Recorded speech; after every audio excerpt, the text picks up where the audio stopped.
Gloire à Jésus-Christ. Que le nom du Seigneur soit béni, que le nom du Seigneur soit célébré, que le nom du Seigneur soit magnifié dans le nom de Jésus-Christ. C'est lui qui nous donne encore de nous retrouver ce jour à sa table, à ses pieds, pour recevoir instruction, orientation, correction, éclairage de sa part. Nous prions donc qu'il vienne bénir ces instants que nous voulons passer à ses pieds, qu'il nous assiste par son esprit et qu'il nous donne de recevoir le meilleur de lui dans le nom de Jésus-Christ. Bien-aimé, merci de te connecter à nouveau à moi. Merci de prendre plaisir à me suivre, à écouter les enseignements que le Seigneur nous donne par moi. Merci de m'encourager par tes likes, par tes commentaires. Merci de m'encourager par tes partages. Et si tu t'es pas encore abonné, je te prie vraiment de le faire, de t'abonner et d'activer la cloche de notification pour que tu ne manques plus jamais une de nos vidéos. Béni sois-tu mon frère, que Dieu te localise aujourd'hui et bonne arrivée à la table du Seigneur, dans le nom de Jésus-Christ. Marc chapitre 8, les versets 27 au verset 29 qui dit ceci.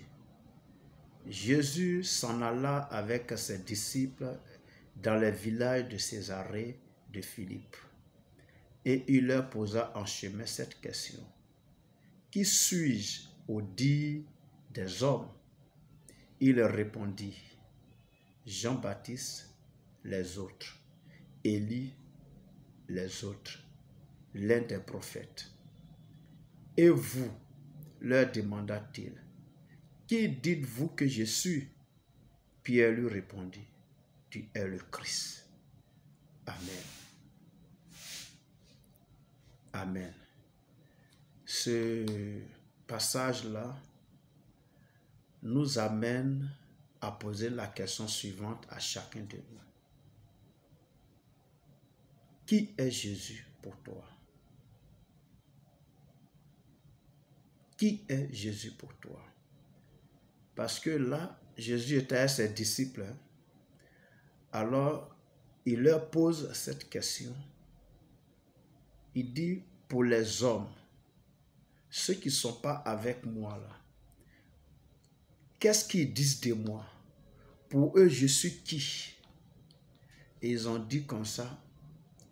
Les disciples vont répondre que pour eux, tu es Jean-Baptiste qui est revenu. Pour eux, tu es Élie qui est revenu. Pour eux, tu es l'un des prophètes. Parce qu'Israël a connu tellement beaucoup de prophètes. Donc, c'est un autre prophète que Dieu a envoyé. Il dit, ok. Mais vous-même qui êtes avec moi là, que dites-vous de moi? Qui je suis pour vous? Et là, Pierre va lui répondre pour dire que tu es le Christ. Dans d'autres versions des évangiles, il a dit, tu es le Christ, le Fils du Dieu vivant. Amen. La question, elle peut paraître peut-être banale, mais elle est très profonde. Pourquoi? Parce qu'il est important, quand tu marches avec le Seigneur, de savoir avec qui tu marches. Qui il est véritablement selon toi. Oui, qui Jésus est véritablement pour toi. Quand tu viens à Christ, quand tu vas à l'église, quand tu pries, voire même tu jeûnes souvent, quand tu médites la parole de Dieu, quand tu évangélises, quand tu fais l'œuvre de Dieu, Jésus là-même, tu le vois comment? Il est qui pour toi? C'est la question. Parce que les disciples avec qui il parlait là, c'est des gens qu'il a envoyés là où ils ne pouvaient pas aller. C'est des gens à qui il a donné force et pouvoir pour chasser les démons. C'est des gens vraiment à qui il enseignait. C'est des gens qui étaient tout le temps avec quand ils ont faim, il leur donnait à manger, etc. Et il leur pose quand même la question. Donc la question peut paraître banale, mais elle est riche en profondeur. Et nous avons besoin de répondre à cette question. Parce que le constat que nous faisons, c'est que beaucoup suivent Jésus Tout simplement parce qu'ils ont besoin d'un miracle. Tout simplement parce qu'ils ont besoin de son intervention dans leur vie. Tout simplement parce qu'ils ont besoin que Jésus débloque une situation dans laquelle ils se trouvent. Alléluia. Tu viens à Jésus parce que tu es malade, donc tu as besoin d'être guéri. Tu as fait le tour des hôpitaux, des guérisseurs traditionnels, tu n'as pas trouvé la solution, alors tu viens à Jésus, tout juste pour retrouver ta santé. Parce que la santé est nettement meilleure que autre chose dans la vie d'un homme. Tu viens à Jésus parce que tu vas d'échec en échec dans tes études ou alors dans tes activités, dans ton travail, malgré que tu as même utilisé les fétiches, les marabouts, les nansigui pour que ton activité prospère, mais ça ne prospère pas, ou bien alors pour que tes études aillent de l'avant, mais c'est bloqué, alors tu viens à Jésus tout juste parce que tu veux que tes entreprises marchent, tu veux que ton commerce marche, tu veux que tes études aillent de l'avant. Tu viens à Jésus tout simplement parce que tu désires avoir un travail décent. Tu viens à Jésus tout simplement parce que toi, tu veux avoir un mariage, tu veux avoir des enfants. Alléluia, tu veux être prospère. Voilà la raison pour laquelle tu suis Jésus. Donc pour toi, Jésus là, c'est un guérisseur, c'est un médecin, c'est un faiseur de miracles, c'est quelqu'un qui rend prospère, c'est quelqu'un qui donne travail, c'est quelqu'un qui donne mariage, c'est quelqu'un qui donne tout ce dont tu as besoin.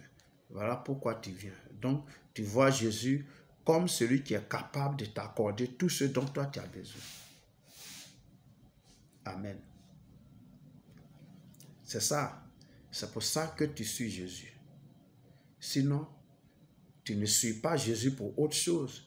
Tu es derrière Jésus, tu le reconnais comme le guérisseur, le faiseur de miracles, celui qui débloque les situations. Alléluia. Pourquoi tu suis Jésus? Qui il est pour toi? Pierre dit que Jésus est le Christ. Mais le Christ, c'est qui? L'autre synonyme de Christ, c'est le Messie et ça veut dire le Sauveur. Amen. Ça veut dire le Sauveur. Alors Jésus sauve de quoi? Jésus, il sauve de quoi? 1 Timothée 1, verset 15 dit: c'est une parole certaine et entièrement digne d'être reçue que Jésus-Christ est venu dans le monde pour sauver les pécheurs dont je suis le premier. Amen. Pardon. Jésus-Christ est venu dans le monde pour sauver les pécheurs. Donc, il est le Christ là. Il est le Messie. Il est le Sauveur là. Il est venu sauver du péché. Mais toi, la mission principale de Christ sur cette terre, dans ce monde-là, t'importe peu. Tu ne veux pas qu'il te sauve du péché, donc tu veux continuer à pratiquer le péché dans lequel tu es, mais tu veux qu'il te délivre de l'échec. Tu veux qu'il te sauve du célibat. Tu veux qu'il te sauve de la maladie. Tu veux qu'il te sauve de la pauvreté. Mais tu ne veux pas qu'il te sauve du péché. Or, c'est pour ça qu'il est venu. Alléluia. La Bible dit, elle enfantera un fils. Tu lui donneras le nom de Jésus, car c'est lui qui sauvera son peuple de ses péchés. Voilà la mission première de Jésus. Il est venu pour te sauver du péché. Il est venu pour te délivrer du péché. Il est venu te libérer du pouvoir du péché qui t'enlace si facilement et qui t'amène à poser toujours des choses qui sont désagréables, qui sont mauvaises. Mais toi, ce que tu vois en Jésus, c'est celui qui va te donner du travail. C'est celui qui va te donner le mariage. C'est celui qui va te donner la santé. C'est celui qui va bénir tes entreprises, qui va bénir tes activités, qui va bénir ton travail. C'est comme ça, toi, tu vois Jésus, un faiseur de miracles. Quelqu'un qui est capable de tout faire pour toi, sauf le salut de tes péchés. Alléluia.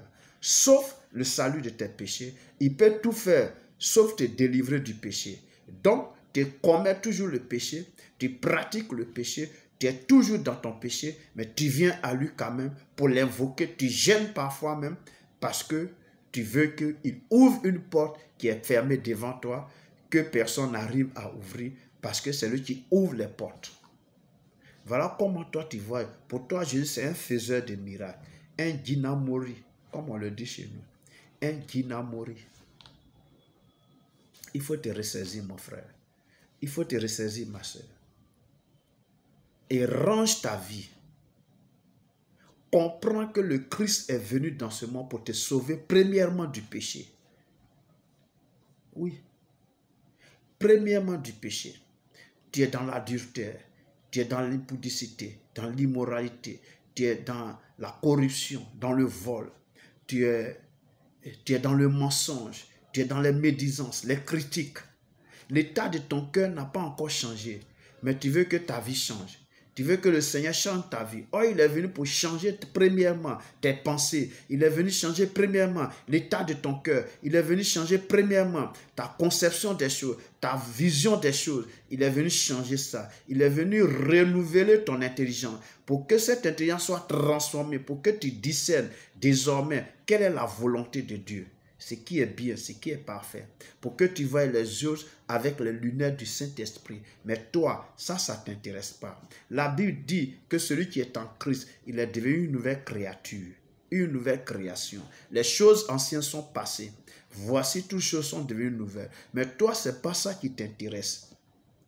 Devenir une nouvelle créature, ça ne t'intéresse pas. Tu veux demeurer l'ancienne créature que tu étais. Les péchés grossiers dans lesquels tu étais, tu veux toujours continuer à les commettre. Tu veux toujours les pratiquer. Mais ce que tu veux de nouveau dans ta vie là, c'est que toi, que tu aies un bon travail, tu aies un bon mari, tu aies une bonne femme, tu aies de l'argent, tu sois en bonne santé. Voilà pourquoi toi tu suis Jésus. Jésus là, il est qui pour toi concrètement? C'est la question qui t'est posée en ce jour. Il t'appartient de répondre. Et à partir de ta réponse, alors recommande ta vie à Jésus. Moi, ce que je te propose, c'est que tu viennes à lui dans une repentance sincère et que tu lui dises que tu n'avais mal compris. Parce qu'en réalité, beaucoup ne sont pas chrétiens, mais ils sont prospères, ils ont l'argent. Beaucoup ne sont pas chrétiens, mais ils ont plusieurs femmes. Beaucoup ne sont pas chrétiens, mais ils sont en bonne santé.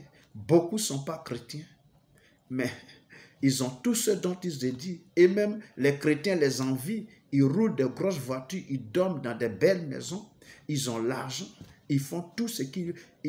Ça dit qu'ils vivent heureux socialement. Donc, pour te dire quoi? Mariage, travail, argent, santé, tu n'as pas besoin de Jésus pour avoir ça. Il y a beaucoup autour de toi, là où tu vis, beaucoup ont toutes ces choses-là sans Jésus. Mais si tu viens à Jésus, là, c'est pour que ton âme soit sauvée. Pour que tu sois libéré du péché qui te rend si facilement. Pour que tu sois délivré du pouvoir du péché qui fait peser ce joug-là sur toi. Voilà la raison pour laquelle on vient à Jésus. On ne vient pas à Jésus pour ces choses que les gens du monde ont déjà. Tu n'as pas besoin de Jésus pour avoir ça. Je ne suis pas en train de te dire que Jésus ne donne pas ça. Jésus donne ça. Jésus donne mariage. Jésus donne enfant. Jésus donne travail. Jésus donne santé. Jésus donne prospérité. Mais ça là, c'est Gouassou qui l'ajoute sur ta vie après t'avoir libéré, après t'avoir délivré, après t'avoir sauvé du péché et de son pouvoir. Tu ne peux pas demeurer dans le péché et puis espérer que Christ intervienne dans ta vie pour te donner les autres choses. Non, il te donne d'abord le salut, la délivrance, la libération totale du péché et de son pouvoir. Il fait de toi un enfant de Dieu, né de nouveau. Après ça, maintenant, il te donne les autres choses. Ne brûle pas les pistes.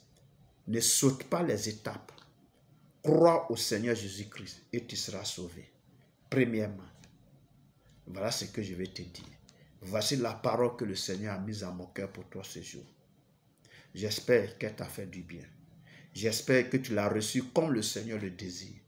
Et j'espère qu'elle va résonner dans ton esprit jusqu'à ce que tu te ressaisisses et que tu viennes à lui dans une repentance sincère pour le salut de ton âme premièrement. Merci de m'avoir écouté et de m'avoir suivi. Merci de partager.